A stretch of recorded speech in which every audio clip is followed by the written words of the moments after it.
Eto na mga kapatid, ang ating kasundaluhan ay nagsasanay na, no? At ginagamit na nila, pinagpapraktisan na nila yung mga bagong biling armas natin mga tol.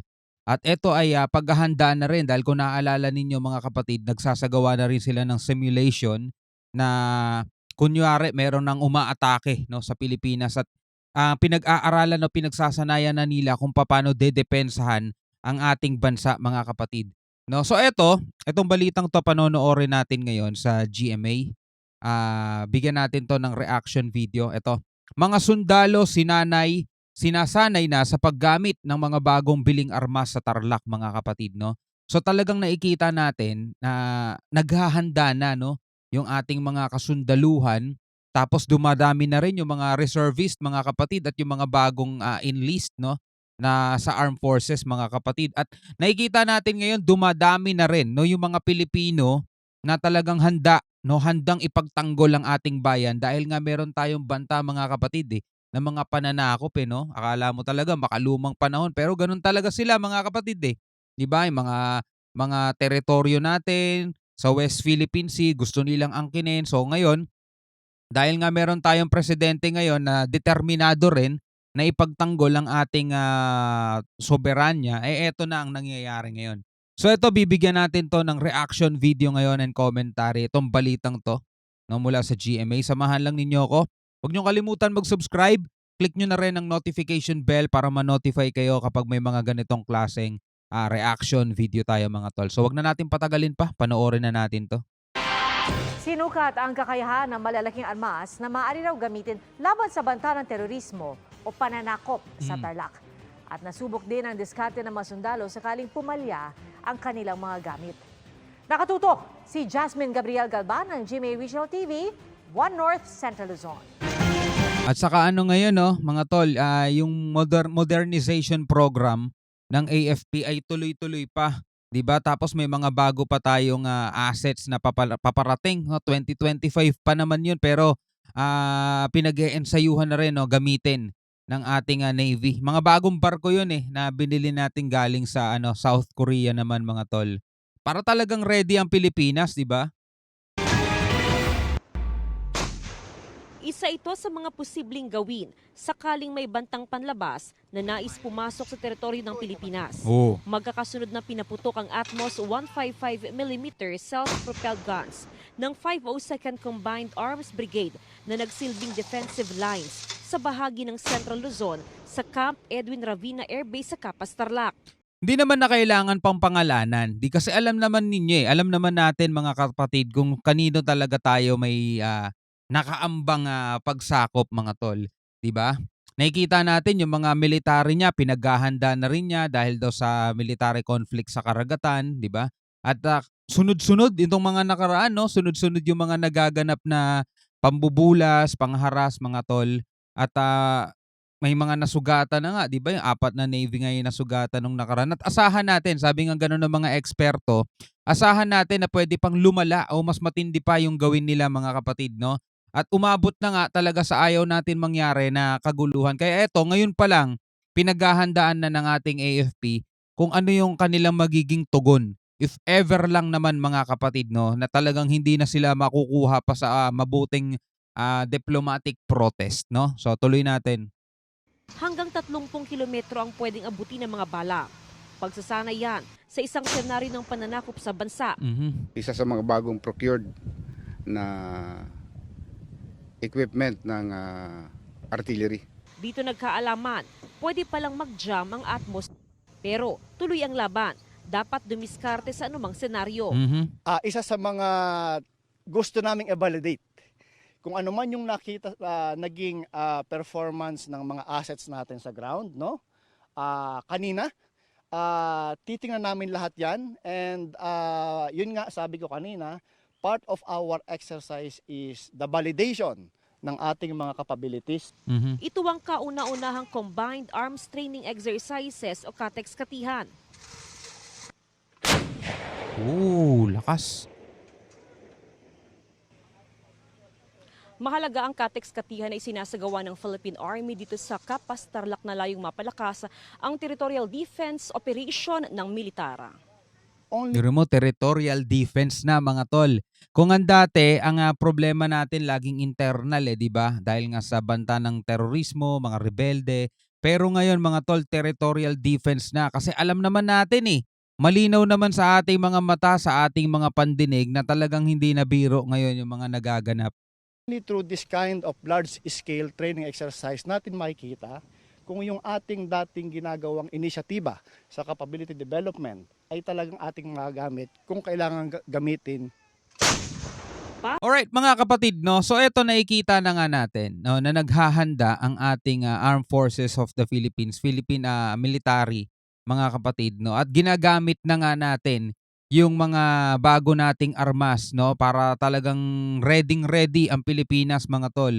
At tumatanggap sila kaso 4,000 lang yung talagang enlisted nila, no? Yun lang yung kaya nilang tanggapin dahil gagastusan nga talaga ng gobyerno yun. Pero napakarami na rin talaga yung mga nag-a-apply pa as a reservist. Kasi 77% ng mga Pilipino ang willing talaga no, na makipagsagupa kung kinakailangan mga tol. So ito sa ibang balita naman mga kapatid no. Dito pa rin may kinalaman pa rin to sa West Philippine Sea tungkol naman to sa territorial integrity ng Pilipinas ay sabi ni PBBM na di daw dapat makompromiso sa anumang exploration sa West Philippine Sea. Isa to sa mga posibleng dahilan 'di ba? Kung bakit ayaw nilang bitawan at hindi nila talaga maipayag na talo talaga sila at wala talaga silang karapatan dito kasi gusto nilang angkinin, no? So alam naman nila mga kapatid na wala pa silang kapabilidad ngayon para sumabak talaga sa labanan o sa giyera para angkinin niya ng sapilitan mga tol. Kaya ito inaalok nila ang Pilipinas ngayon. Sosyo na lang daw. Hati na lang daw. So ito panoorin natin to mga kapatid mula naman to sa UNTV. Ang pagtitiyak sa soberanya, sovereign rights at jurisdiksyon ng Pilipinas ang pangunahing pundasyon sa lahat ng pag-uusap. Kasama na dito ang energy exploration. Ito ang sagot ni Pangulong Ferdinand Marcos Jr. sa tanong ng media kung plano ba ng Pilipinas na buhayin ang joint oil exploration sa Beijing matapos ang anunsyo ng China National Offshore Corporation na may nadiskubring oil field na may volume na 100 milyong tonelada sa South China Sea. Oh, grabe, biruin mo 'yon kung gaano karami. 100 milyong tonelada sa West Philippine Sea mga kapatid, di ba? So ngayon na-discover yan ng China o di lang mag-aano yan. Magmamapipilit talaga yan makuha nila yan. Wala 'Di ba? Meron tayong isang presidente ngayon na na pinapalagan sila. Makalipas ang ilang presidente na mga tol. 'Di ba? Napakalipas ang napakarami ding palang nagdaan, no? Well, isa sa mga pumalag sa kanya dati, ERAP, kaya nga hindi nga lang katulad nito ni PBBM ERAP, isinadsad yung BRP Sierra Madre. Sino pa ba? Si Pinoy. 'Di ba? Nagkaroon ng standoff noong 2012. Tapos yung 2014, nag-submit sila ng reklamo sa DAHEG doon sa Permanent Court of Arbitration at naipanalo nga natin yun mga kapatid na hindi naman natin pwedeng i-discredit dyan si Pinoy. Pagdating kay Duterte, wala. Pagdating kay Marcos na mga kapatid, kay PBBM, so eto na naman tayo ngayon. Dito na mas lalong nagiging mainit mga kapatid ang usapan.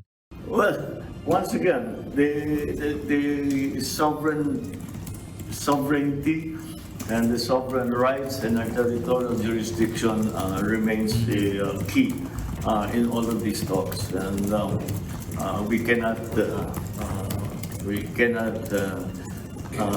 at any point somehow compromise the territorial integrity of the Philippines.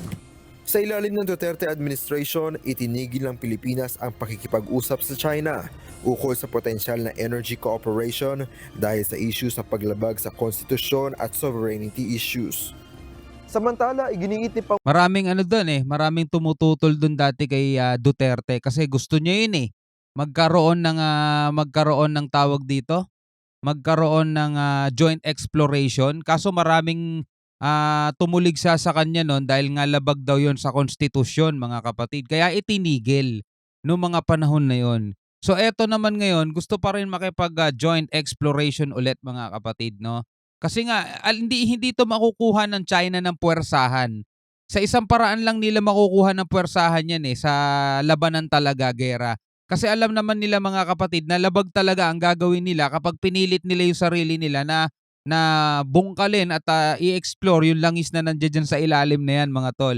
'Di ba? Kaya hindi pwede nga ma-compromise etong ating territorial integrity kung tawagin.